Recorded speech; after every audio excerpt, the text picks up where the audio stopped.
Olá, boa noite. Eu sou o Rodrigo. E eu sou a Cecília.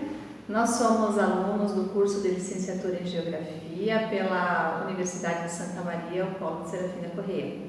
Esse vídeo ele faz parte da tarefa 2 da disciplina de Inclusão Social e fala um pouco sobre a história da África e do material da Fundação Vale, a educação, relações étnico-raciais no Brasil, trabalhando com histórias e culturas africanas e afro-brasileiras em sala de aula. E no Brasil, as desigualdades sociais e educacionais entre brancos e negros ainda são muito grandes. O preconceito racial está presente e é bem fácil de perceber em tudo que diz respeito ao negro. As elaborações preconceituosas que criam padrões estéticos e culturais superiores são reproduzidas também dentro do espaço escolar, local onde se deveria ter a responsabilidade pela promoção de valores e o respeito pela diversidade. A partir da Lei nº 10.639 de 2003, a inclusão da história da África e dos africanos no Brasil, da cultura afro-brasileira e das lutas dos negros, tornou-se obrigatório nos currículos escolares de estabelecimentos de ensino público e privado. Essa lei, dirigida à educação básica, ela tem os seus desdobramentos na formação de professores do ensino superior, expresso nas diretrizes curriculares nacionais, para a educação das relações étnico-raciais e para o ensino da história e da cultura afro-brasileira e africana. É isso aí. E não são unicamente os aspectos legais que colocam as pessoas frente à história da África. Não é possível entender a história do Brasil sem compreender suas relações com o continente africano. A África está nos brasileiros, em sua cultura, em sua vida, independentemente da origem familiar. Sendo brasileiros, carregamos dentro de nós muito da África. A história da África se confunde com a história da humanidade. A África é o berço da espécie humana, pois lá surgiram as primeiras formas de vida em grupo de homens e mulheres do planeta Terra. Ao longo da história, os nativos do continente africano relacionaram-se com os habitantes de outras regiões e continentes, e seus conhecimentos, produtos, criações e ideias circularam o mundo. A história do comércio dos escravos africanos trouxe cerca de 11 milhões de pessoas escravizadas para as Américas, e destas, 40% foram trazidas ao Brasil, em mais de 3 séculos de tráfico. Esse doloroso e duradouro movimento histórico fez com que amplas áreas do planeta passassem a manter contato permanente e sistemáticos com a África, em um intercâmbio de pessoas, ideias, tecnologias, ritmos, visões de mundo e etc.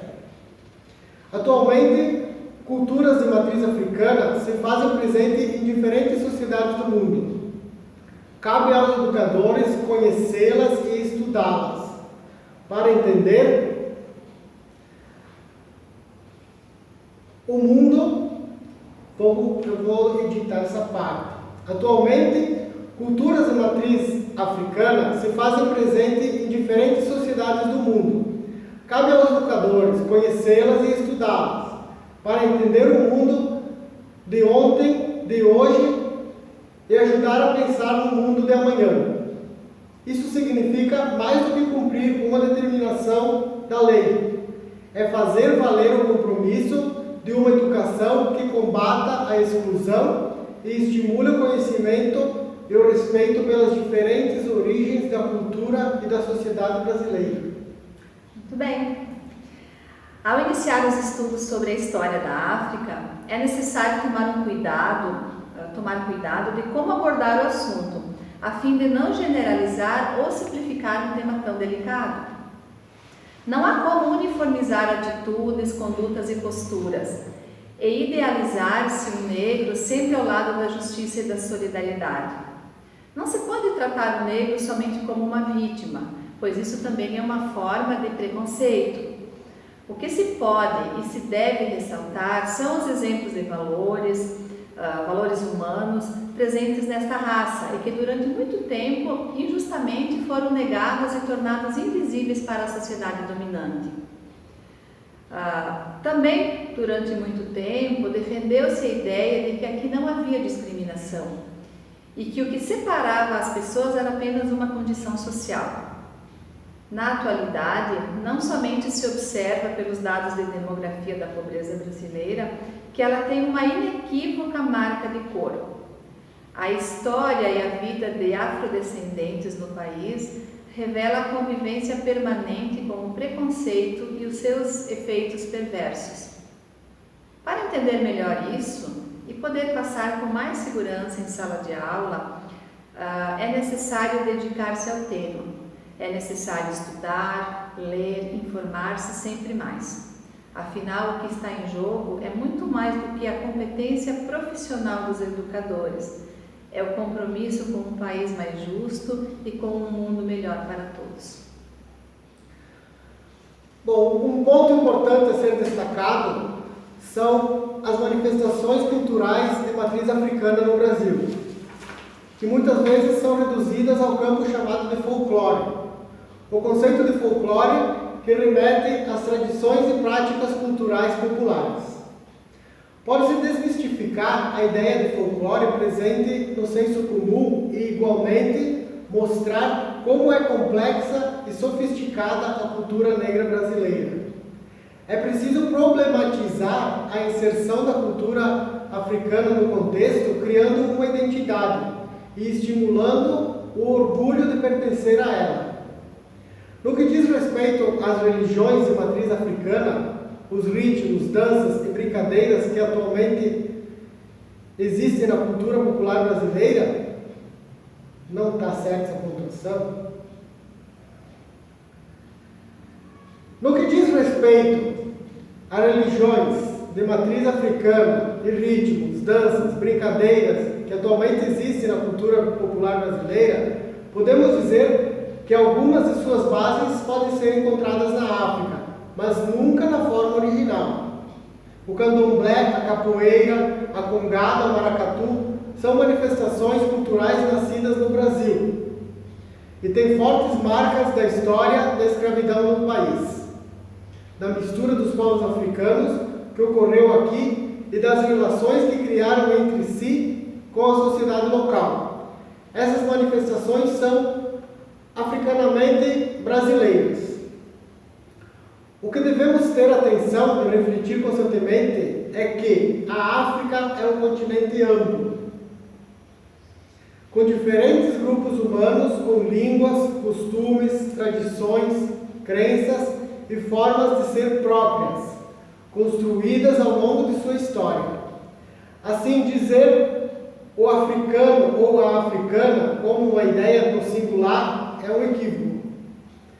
Pode-se até utilizar esses termos quando se trata de processos históricos vividos por diversos nativos da África, no caso do tráfico dos escravos africanos, mas sempre tendo em mente que não se trata de um todo homogêneo, mas sim de uma ideia genérica, que inclui alguns indivíduos em situações muito específicas.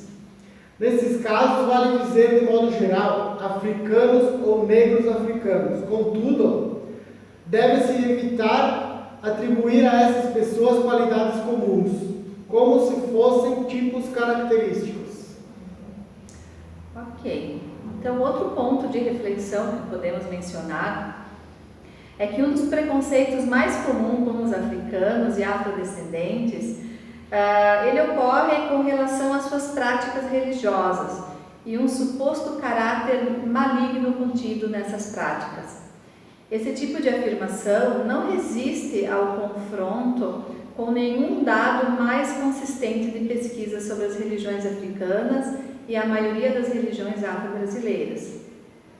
Por exemplo, a figura do demônio, ou seja, um ser que reúne em si toda a maldade, ela não existe nas religiões africanas. Não há nenhum ser ou entidade que personifique o mal. Não podemos, as religiões de matriz africana no Brasil, em sua maioria, tampouco reconhecem a existência espiritual de uma entidade completamente má. Bom, não podemos deixar de falar particularmente sobre o racismo no Brasil, que está nas diferenças de acesso à educação e ao lazer e na distribuição desigual das rendas, marcas a discriminação evidente no cotidiano. O racismo brasileiro é de foro íntimo, presente na intimidade, mas camuflado quando toma a esfera pública. Ele se reflete nas relações pessoais mais íntimas, no modelo antigo de hierarquização social e de oportunidades desiguais entre os cidadãos.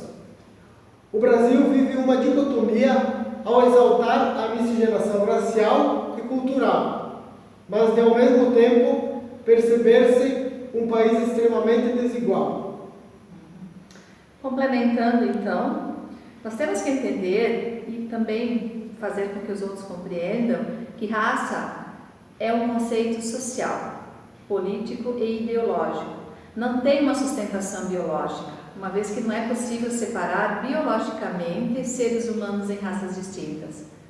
Em um país profundamente miscigenado como o Brasil, não é fácil definir quem é negro, uma vez que muitos brasileiros, aparentemente brancos, são parcialmente descendentes de africanos, assim como muitos negros são parcialmente descendentes de europeus. Pois bem, ao longo desse vídeo, vimos temas e questões relevantes para o estudo e a forma de abordar a história da África, do seu povo e a vida dos afrodescendentes no Brasil. A abordagem desses assuntos foi rápida e esperamos que a partir disso surjam muitas perguntas e reflexões. Dessa maneira, será possível conhecer melhor as Áfricas que brasileiros e cidadãos do mundo levam dentro de si.